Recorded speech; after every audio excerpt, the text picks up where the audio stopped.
Hey everyone, this is Revotuts with a quick tutorial today on how to use Google for more than just a simple search engine. Most people use Google just to search what they're looking for, but if you know a few tricks, you can make it do a lot more than that. Hopefully by the end of this video, you'll know those tricks and you'll be able to use Google to your advantage with a lot more things. So let's get started. The first thing I'd like to talk about is calculator. Google has a built-in calculator that lets you type in a math equation, press enter, and it will automatically solve it for you. So let's do the equation 8 plus 7. If we press enter, after typing in 8 plus 7, it will give us 15, which is the correct answer. Then we can also do more complex equations like 8 to the power of 2. If you're looking for this is actually called a caret. For those of you who don't know, on most keyboards it's going to be Shift and 6, but that's just for most keyboards. So it gives us 64. If you can't find that key, you can also type out most of the equation by typing 8 to the power of 2. I could also replace our numbers with 2 and 8 and it would give me the same thing. 64. So very cool there. Just a quick calculator for getting answers. Another thing is weather.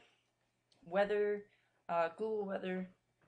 So to get Google weather, all you have to type in is weather space and then your area code. So let's do whatever, 06831. Press enter. Alright, we're in Connecticut, and it gives us our results. Monday, lightning, Tuesday, blah, blah, blah, blah, blah. And underneath it, we have the weather temperatures. It'll also give you your current weather condition, mostly cloudy right now in Connecticut, and it's 78 degrees. Also, wind condition and humidity. So that's weather. All you have to type in is weather space 06831. Very simple. And notice, this is a lot faster than going to weather.com, and then waiting for that to load, typing in your area code there, and then waiting for the search results. All you have to do on Google, type it in, and it's right there for you. So, next thing we're going to talk about is flights. Google has a little quick tool that helps you with booking a flight. So what I'm going to do is I'm going to type in flight, and then I'm going to type in a starting airport, JFK, John F. Kennedy Airport in New York, and then to LAX, which is in Los Angeles. Press enter, and you're off. It gives you a little flight icon. You can change when you're departing and when you plan to return, and then you can click one of these links to get started booking a flight.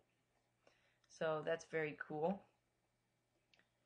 So the next thing we have is dictionary. Google actually has a tool that will help you find the definition of a word. So all you have to do is define, colon, and then you could do a space or no space, and then type a word. So let's type in tutorial, and it's going to give you a lot of search results that you can go to, as well as the URL that it's been taken from. Look for official URLs like princeton.edu. It's always a very reliable source, as with other ones you don't really know. Usually the EDUs are very trustworthy. As well as giving you that, it also gives you suggestions for a more specific type of word if yours is a noun. So tutorial, online tutorial. An interactive electronic course that presents new knowledge, units to a student in a predetermined order and attempts to monitor the students, blah, blah, blah, ... I'm not sure about that, because I don't monitor a student when I make a tutorial, but you get the point. So that is the dictionary on Google. The next thing we have is an online conversion tool. If you spend a lot of time converting different units, whether it be currency, whether it be weight, or like a measure of something like length whatever from a foot to a meter, this is a great tool. So let's try that right now. 6, or let's do 30 feet in meters, and then it gives us it right here, excuse me, in 9 meters, 0.144. So in addition, there's currency conversion.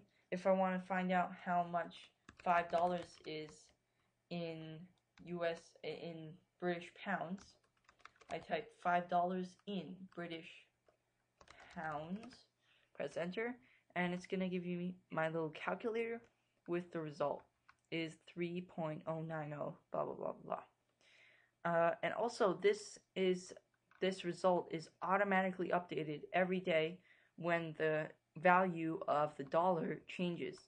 So in a volatile economy, the value of a currency is not always going to stay the same. So Google does us a favor and automatically updates it every day with their finance. Next thing we have, finally, is music.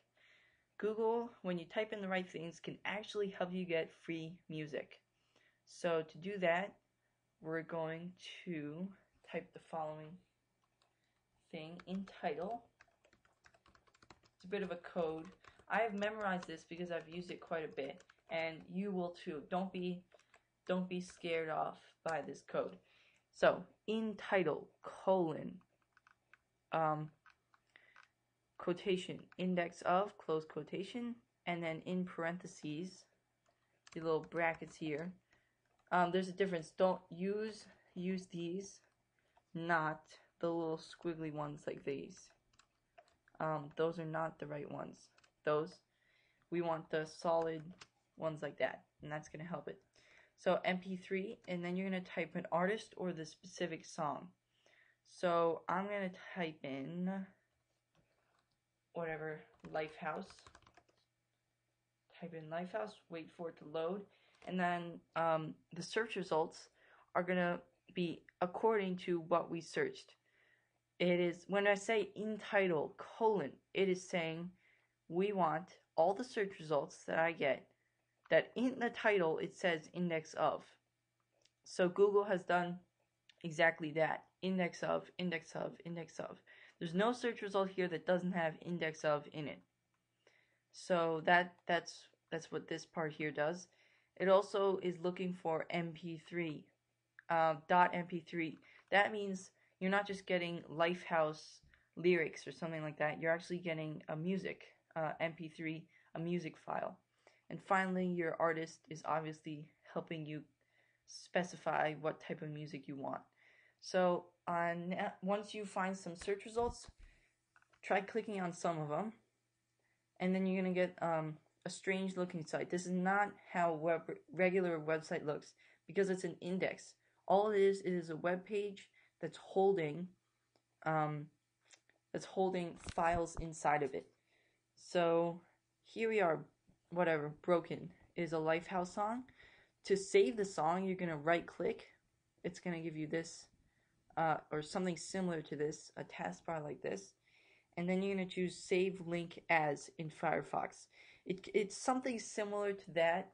On Safari, it might say like just save. On Internet Explorer, it might say something else. But I think you should be able to find something similar to Save Link As. Click that, and it's going to bring you to your documents where you can save it. So make sure before you save it that it says Save As type MPEG Layer 3 audio. That means that it's actually saving a song file, and it's not just saving a random type of file. Don't think that you can change this down here. If it says something like Firefox document, that means you're just saving a link, and the website is actually not even giving you correct a real piece of music. So you want to make sure it's something like this, MPEG Layer 3 audio. Then just press save and you'll be off. After you've saved it, simply double click it and it'll probably open with iTunes or your media player. Maybe use Windows Media Player, maybe use something else, but usually it'll open with iTunes, and then you'll have that song. It will automatically sync with your iPod as well, Don't be worried about anything like that. It'll automatically sync. So that's going to conclude this tutorial. I hope you've enjoyed it, and I hope you've at least learned something from it.